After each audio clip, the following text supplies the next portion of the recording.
골로새서 1장 24절부터 29절 말씀 찾으신 거 알고 받들어서 읽습니다. 내가 이제 너희를 위하여 받는 괴로움을 기뻐하고 그리스도의 남은 고난을 그의 몸된 교회를 위하여 내 육체에 채우노라. 내가 교회의 일꾼 된 것은 하나님이 너희를 위하여 내게 주신 경륜을 따라 하나님의 말씀을 이루려 함이니라. 이 비밀은 만세와 만대로부터 오므로 감추었던 것인데 이제는 그의 성도들에게 나타났고 하나님이 그들로 하여금 이 비밀의 영광이 이방인 가운데서 어떻게 풍성한 것을 알게 하려 하심이라. 이 비밀은 너희 안에 계신 그리스도니 곧 영광의 소망이니라. 우리가 그를 전파하여 각 사람을 권하고 모든 지혜로 각 사람을 가르치는 각 사람을 그리스도 안에서 완전한 자로 세우려 함이니 이를 위하여 나도 내 속에서 능력으로 역사하시는 이의 역사를 따라 힘을 다하여 수고하노라.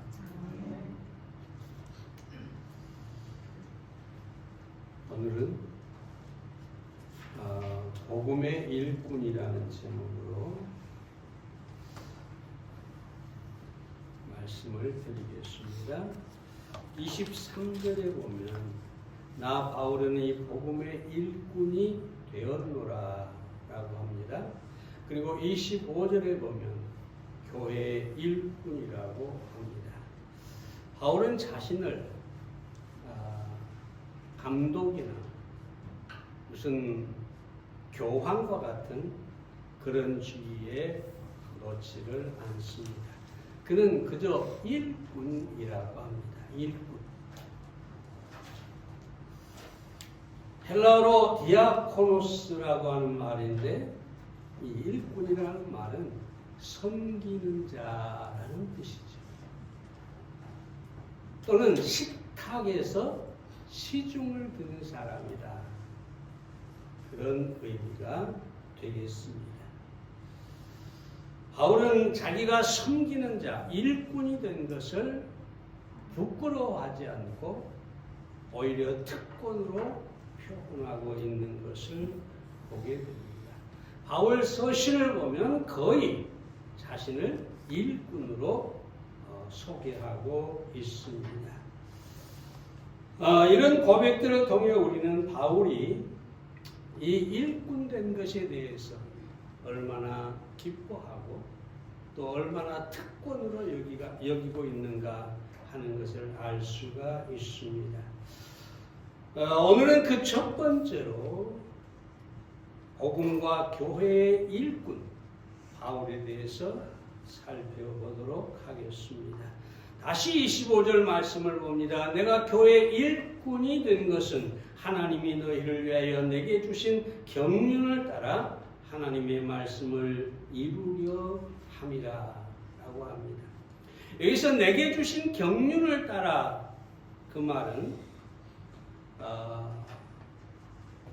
청지기 혹은 사명자로서 산다는 이야기가 되겠습니다. 사랑하는 여러분, 바울은 일꾼됨이 자신의 어떤 의지가 아니라 하나님께서 선택해서 된 것이라고 하는 사실을 말하고 있습니다.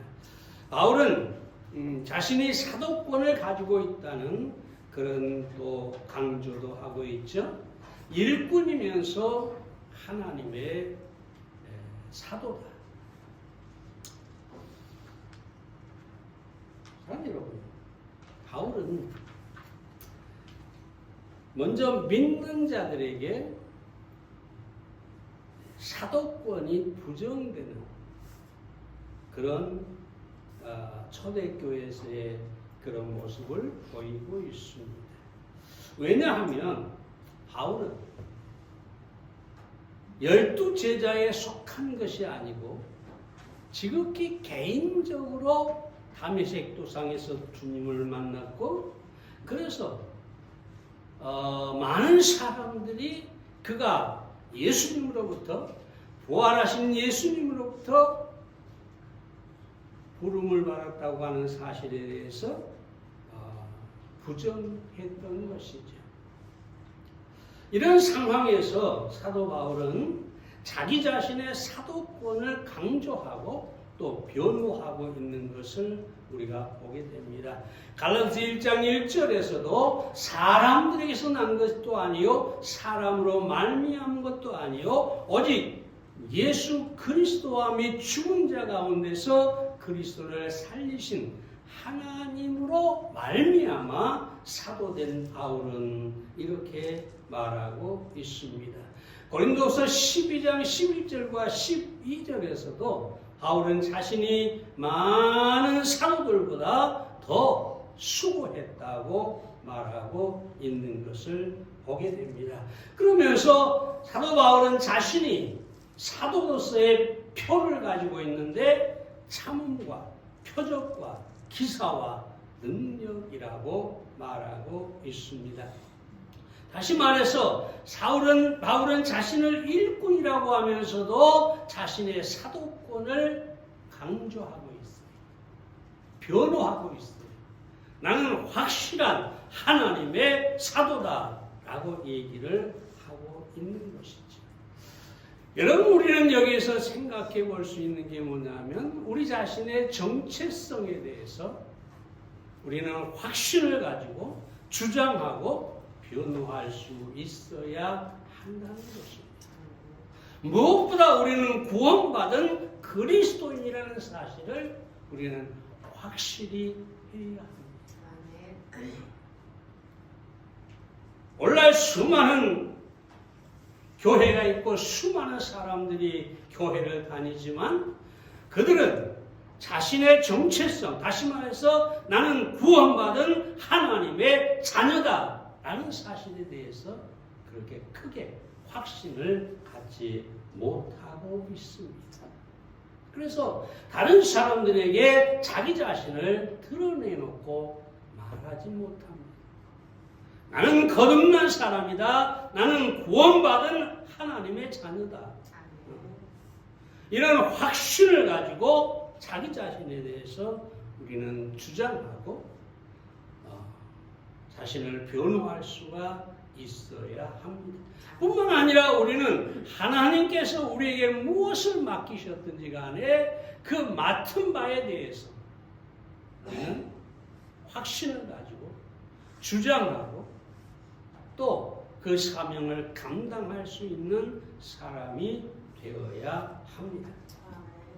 잘 알려진 이야기입니다만은 그 미국의 잔 워너메이커가 있었지요. 백화점 왕이라고도 불렸는데 어떤 사람이 이 워너메이커에게 와가지고 이렇게 물어요. 당신은 어떻게 4,000명이나 되는 주일학교 학생들을 가르칠 시간을 내면서 그 많은 상점들을 꾸려나가고 게다가 최신부 장관으로서의 직무를 감당할 수가 있습니까? 이렇게 물으니까 그는 조금도 망설이지 않고 즉각적으로 대답하죠. 뭐라고 합니까? 주일학교는 바로 나의 직업입니다. 다른 모든 것, 백화점이든지 최신부 일이든지 이 모든 것은 그저 부업이고 나의 직업은 오로지 주일학교 교사입니다. 이렇게 얘기했다고 합니다. 스위스의 교육자의 운필가인 칼 힐티가 이런 얘기를 합니다.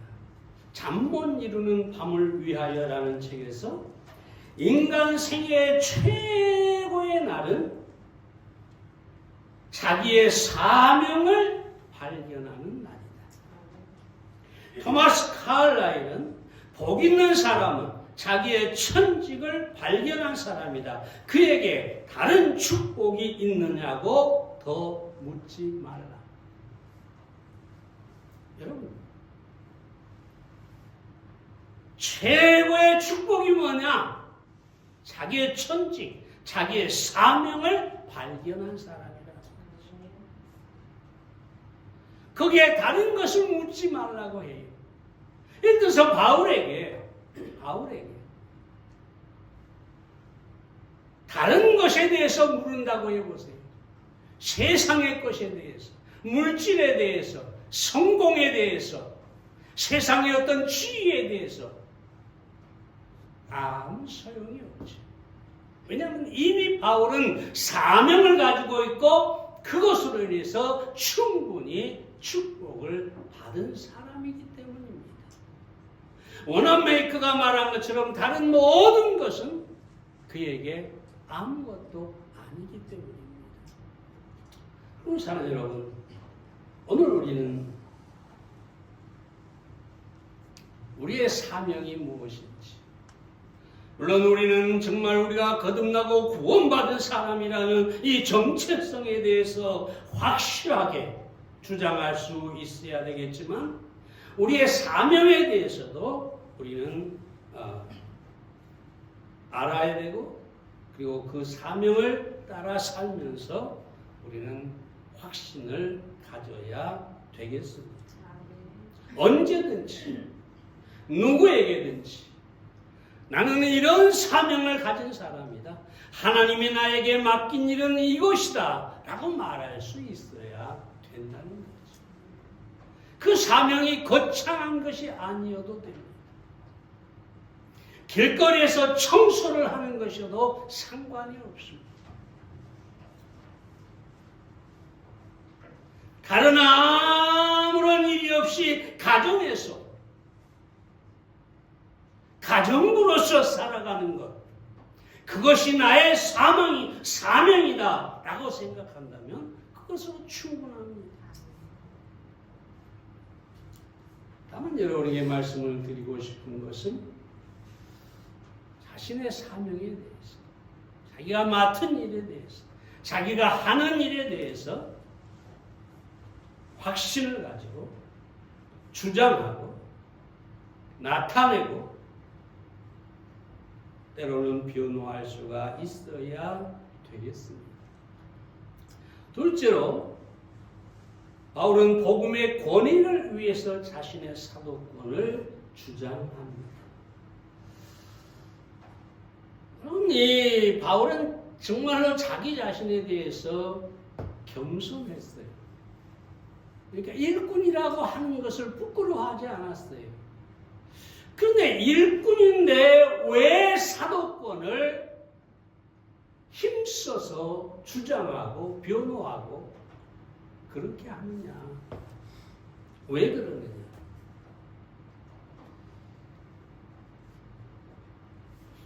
그것은 바로 복음의 권위를 위해서, 복음의 능력을 위해서 라는 것입니다.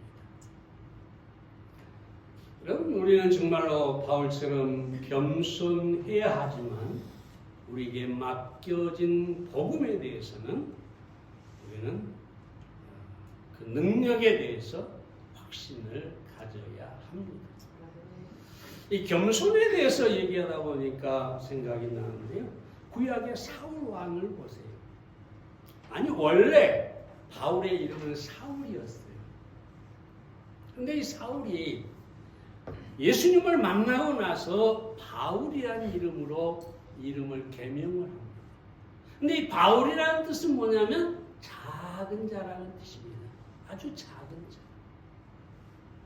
예수님을 만나고 나서 사울은 자기 자신이 정말로 작은 자요 아무것도 아니라는 사실을 깨닫게 된 것이죠. 그래서 이름을 아예 개명했어요. 나는 바울, 나는 작은 자다.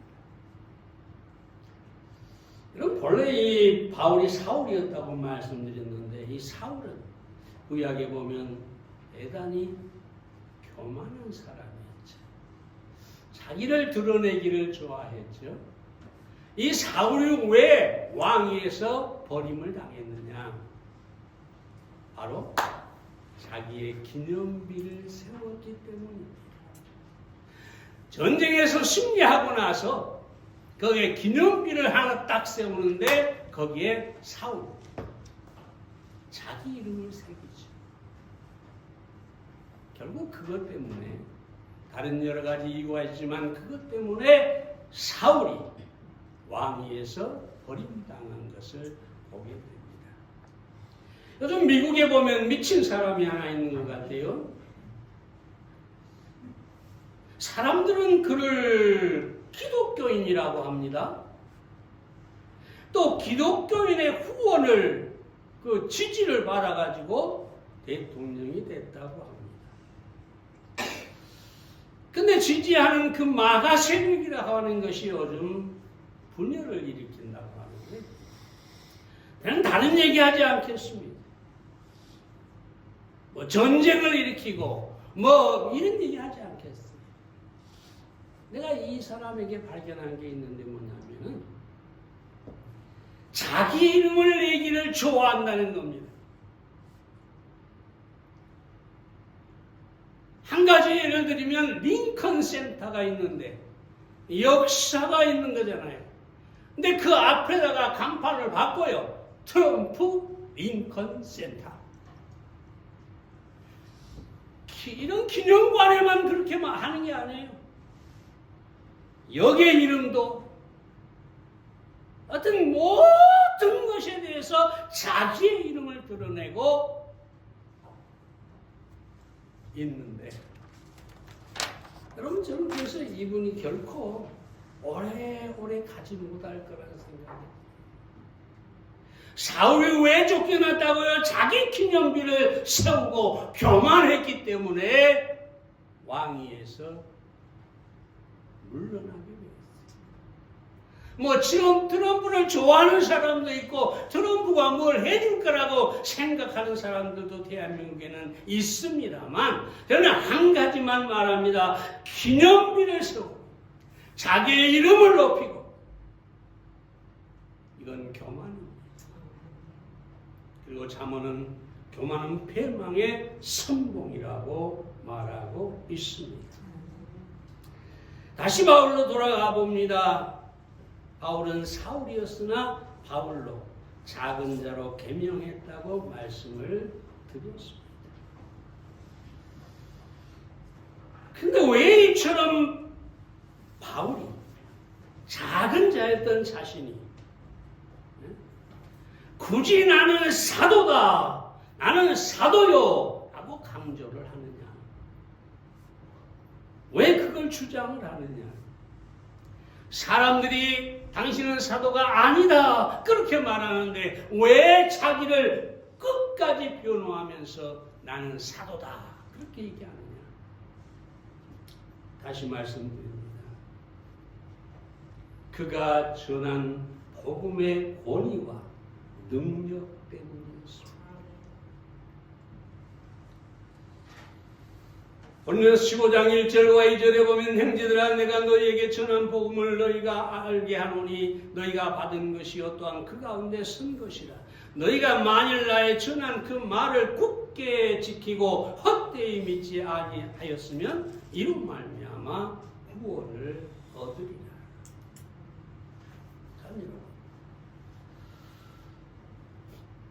바울은 복음을 전하고 교회를 세우고 하나님의 말씀을 선포했어요. 근데 그 모든 것, 복음이 구원의 능력이 되고 그의 가르침이 하나님의 말씀이 되고,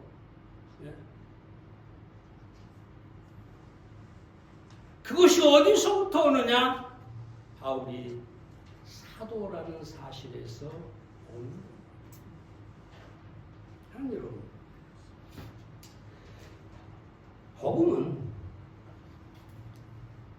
복음 자체로도 구원의 능력이 있지만 그것을 전하는 사람에 따라 다르게 되는 것이지.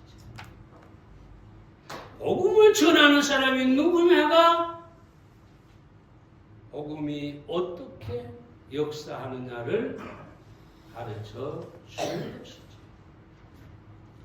어떤 책에서 제가 읽었는데 서울에 한 유명한 교회가 있어요. 유명한 목사예요. 이름 있는 목사예요. 그 교회 장로가 하루는 자기 친구가 지금 병원에서 죽어가니 가서 좀 만나달라. 그럼 우리는 어떻게 합니까? 우리는 가서 복음을 전합니다. 왜냐하면 복음만이 구원의 능력이니까. 당신은 죄인이고 죄로 말미암아 죽을 수밖에 없고, 그러나 예수님께서 십자가에 당신을 위하여 단번에 영원히 죄값을 지불하셨다. 당신이 예수 그리스도를 구주로 믿기만 하면 구원을 얻는다. 이렇게 복음을 전해서 그 죽어가는 사람이 예수님을 영접하고 구원을 얻도록 해줘야 되는 것이죠. 근데 이 유명하다는 목사, 큰 교회 목사가 가가지고 뭐라고 하느냐? 다른 말 한마디도 안 하고 예수 믿는다는 표시로 내 손을 잡으십시오. 그리고 갔어요. 그리고 목사가 돌아갔어요. 그래 놓고 뭐라냐? 이 사람 예수님 믿고 천국에 갔다.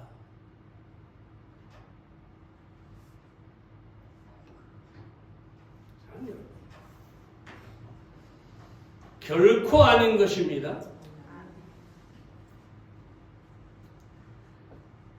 복음을 전하는 사람이 어떤 사람이냐? 복음을 확실히 알고 있는 사람. 복음을 전하는 그런 그릇이 되어 있는 사람. 바로 그런 사람이 복음을 전할 때 구원의 역사가 이루어지게 되는 것입니다.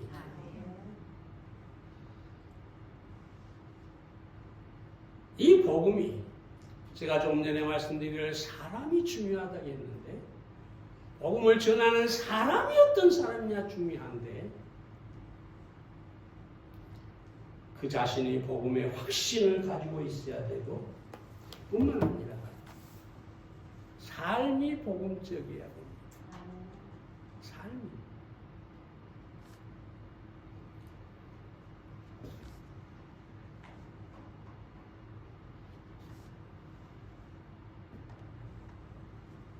톨스토이가 좋은 일을 하려고 마음쓰기보다는 차라리 좋은 인간이 되려고 노력해야 된다.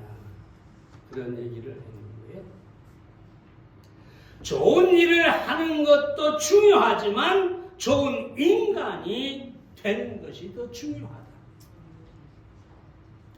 복음을 전하려고 하는 것은 좋은 일이지만 그 복음을 전할 수 있는 좋은 사람이 되어야 한다. 그러므로 복음을 전하는 사람은 그 복음의 권위가 있고 능력, 구원하는 능력이 있으려면 전하는 사람이 중요하다. 바울처럼 우리는 겸손하게 복음을 전하는 사람이 되어야 하겠습니다. 세 번째로, 사도 바울이 복음의 일꾼이 되고 사도가 된 것은 은혜와 특권이었습니다. 바울은 자격이 있어서 복음의 일꾼이 된 게 아니에요. 오히려 그는 복음의 원수였죠. 그리스도인들을 핍박하고 잡아 죽이는 원수였어요. 심지어 그는 자신을 죄인의 괴수라고 표현을 합니다. 이런 자신이 일꾼이 되고 사도가 된 것은 하나님의 은혜다.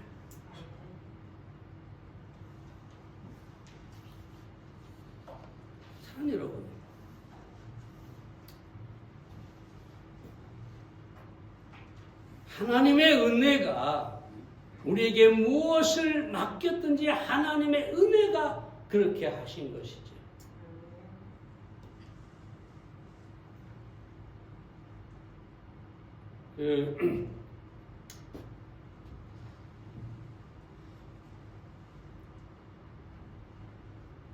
어떤 사람이 되느냐도 중요하지만 누구의 일을 하느냐 이것 또한 중요한 것이죠. 미국에 제가 조금 있을 때 그 교회 우편 배달하는 분이 계셨어요. 부부가 다 우편 배달고. 나는 이제 아무 생각 없이 우편 배달로 한국에서의 우편 배달로만 생각한 거죠. 근데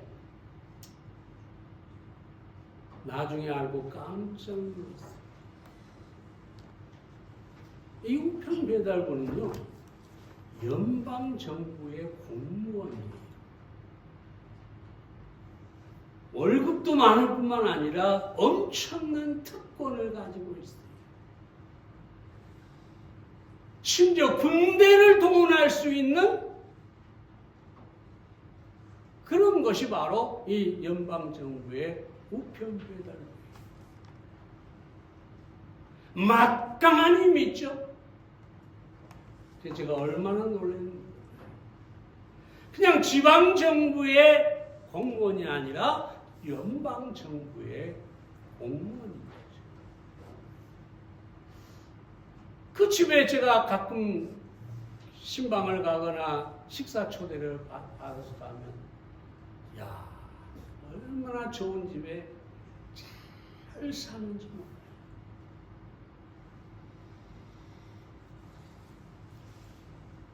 제가 지금 잘 사는 얘기를 하고자 하는 게 아니라 누구에게 속한 사람이냐 이 얘기를 하는 것입니다. 바울은 만왕의 왕이 되시는 예수 그리스도의 일꾼이고 예수 그리스도의 사도로서 삶을 살았습니다. 그런데 자기 자신이 그렇게 된 것이 은혜라고 합니다. 은혜라고 할 때 우리에게 중요한 것은 뭐냐 하면 충성을 다하게 된다는 거죠. 진짜 은혜를 아는 사람은 충성할 수밖에 없어요. 열심일 수밖에 없어요. 그 은혜에 감격해서 정말로 열심을 내서 주를 섬길 수밖에 없어요. 바울의 모든 것을 바치고 심지어 목숨까지 하나님 앞에 드렸습니까? 그를 부르신 것이 하나님의 은혜였기 때문에.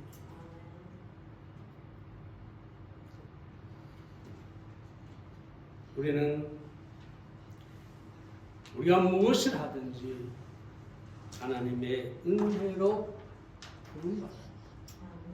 구원도 하나님의 은혜다. 그러므로 우리는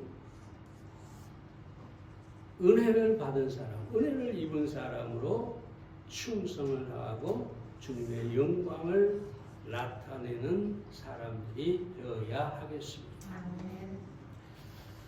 작곡가 요한 세바스찬 바하라고 하는 사람이 있죠. 그는 대단한 작곡가지만 위대한 신앙인이었습니다. 그는 오라토리오를 작곡하고 나면 반드시 마지막 페이지에 SDG라고 썼습니다. 라틴어로 이 말은 무슨 말이냐면 오직 하나님의 영광을 위하여. 그리고 오르간곡을 작곡한 다음에는 INJ라고 썼습니다. 이 INJ는 라틴어로 예수 그리스도의 이름으로라는 뜻입니다. 자기는 아무것도 아니었어요. 모든 것이 하나님의 은혜였어요. 작곡을 하게 하는 것도 하나님의 은혜였어요. 그래서 그는 하나님께 영광을 돌리고자 그렇게 썼던 것입니다. 그런데 이 바하가 어떤 삶을 살았을까요? 10살이 못 되어서 부모가 다 돌아가셨어요. 형 밑에서 자라면서 온갖 구박은 다 받았어요. 결혼해서 가정을 이루었는데 부인이 일찍 세상을 떠났어요. 재혼을 해서 두 아내로부터 자식을 많이 낳았는데 11명이나 낳았습니다. 근데 이 아이들이 다 어린 아이 때 죽었어요.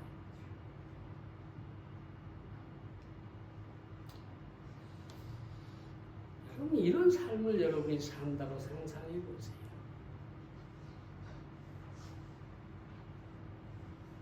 아마 원망하고 불평하고 자기 인생에 대해서 저주했을지도 모르겠지. 욥이 한 것처럼 자기 생일을 저주하면서 내가 차라리 나지 않았으면 했을 수도 있겠지. 근데 그는 그 고통스러운 삶 속에서도 하나님의 은혜를 알고 하나님의 영광을 위하여 자신의 모든 것을 우리가 드린 것을 볼 수가 있습니다. 그는 그의 일을 특권으로 알았고 하나님의 은혜로 알았기 때문에 하나님의 영광을 드러내는 삶을 살았던 것입니다. 우리가 어떤 상황이든지 이 바하보다 더 고통스럽겠습니까? 근데 이 바하가 하나님의 은혜를 알고 하나님의 영광을 위해 살았다면 우리는 그보다 훨씬 더 우리의 모든 삶이 하나님의 은혜임을 알고 하나님의 영광을 위해 살 수 있어야 될 것입니다. 오늘 이 사도 바울에 대해서 여러분에게 일꾼된 사도 바울, 그가 왜 사도를 주장하고 사도로서의 삶을 살았는가에 대해서 말씀을 드렸습니다. 바울과 같이 여러분들이 하나님의 일꾼, 하나님께서 그로부터 받은 사명을 가지고 그것이 은혜이기 때문에 충성을 다하는 그런 삶을 사시기를 바랍니다.